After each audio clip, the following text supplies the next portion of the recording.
The other thing in supplements that I'm going to touch on really quick, I get a lot of questions about Shakeology. Like a lot of questions about Shakeology. So I just explained to you kind of how my powder works. I'm gonna give you a quick breakdown of why I can't recommend Shakeology, even though I love Beachbody programs. I did P90X like 1, 2, 3, 14, whatever they did. I did Insanity 6 times. Beachbody, they have great programs for fitness, but they need to stay in their lane. They have the nutrition all wrong. Their diet plans are ridiculous. Don't follow them. It's like half a bagel and Oscar Mayer deli meat with a slice of cheese. Get out of here with that shit. Ridiculous, right? Come on, Shaun T. Do better, right?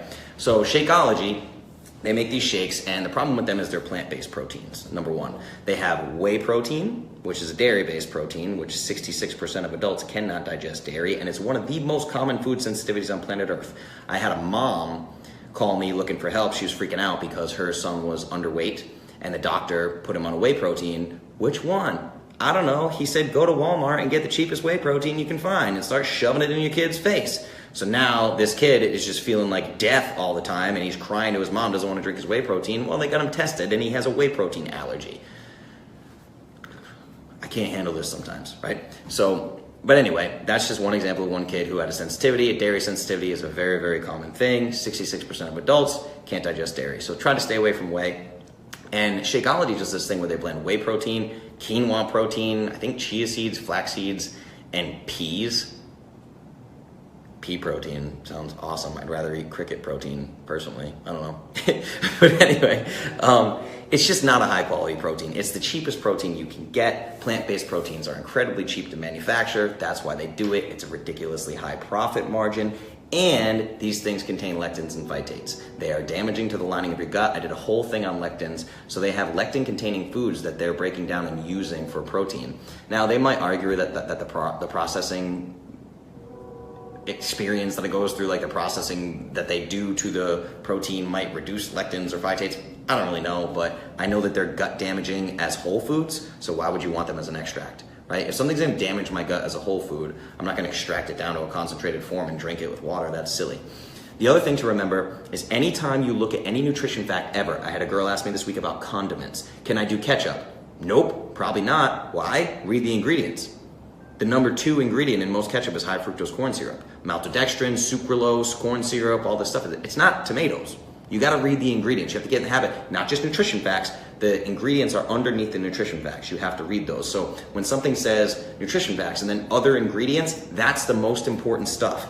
And according to FDA regulations, if you look at the Perfect Paleo powder, because I'm completely transparent with all of my powders, if you look at the Perfect Paleo powder, it says other ingredients. Number 1, beef collagen protein, right? Beef collagen protein is the number 1 ingredient. You have to list them from most to least. So the number 1 ingredient being beef collagen protein, I think the very last ingredient is monk fruit. So that the least amount of that blend is monk fruit. There's not a lot in there, a very small amount, right? So you have to list from most ingredients to least amount in your other ingredients list. That's the most important part of any food label that you read. The issue with Shakeology is they did something called 5 proprietary blends. As someone who manufactures products, I'm gonna tell you what proprietary blend means. Proprietary blend means, legally, I wanna protect my formula. This is what they're saying that they think the public wants to hear. Behind the scenes, they're saying, legally, I'm gonna list 40 ingredients in my proprietary blend, and as long as it's a proprietary blend, it's my intellectual property, I don't have to tell you how much of each ingredient is in there. So I could list 40 ingredients like Shakeology does. Their proprietary blend is 32 grams of about 40 different ingredients, right? And you have no idea how much each one is in there. Literally. They could be like chicory root, 31 grams, and then 1 gram split between all these other 40 ingredients. You have no way of knowing that because it's a proprietary blend. They're protecting their intellectual property by ripping you off. They're loading it with the highest number of cheap, high profit margin ingredients they can put in there, and they do proprietary blends so they can mix up all the ingredients and not list it the way that I did, like an ethical, moral business owner. This stuff drives me nuts, right? So proprietary blend, anytime you see it in the supplement, run. They're not being transparent. There's a reason they're not being transparent. You should be proud of your formula. I'm proud of my formula. Look at my other ingredients, look at the nutrition facts, look at everything you can find. It's the best product on the market, period, all right?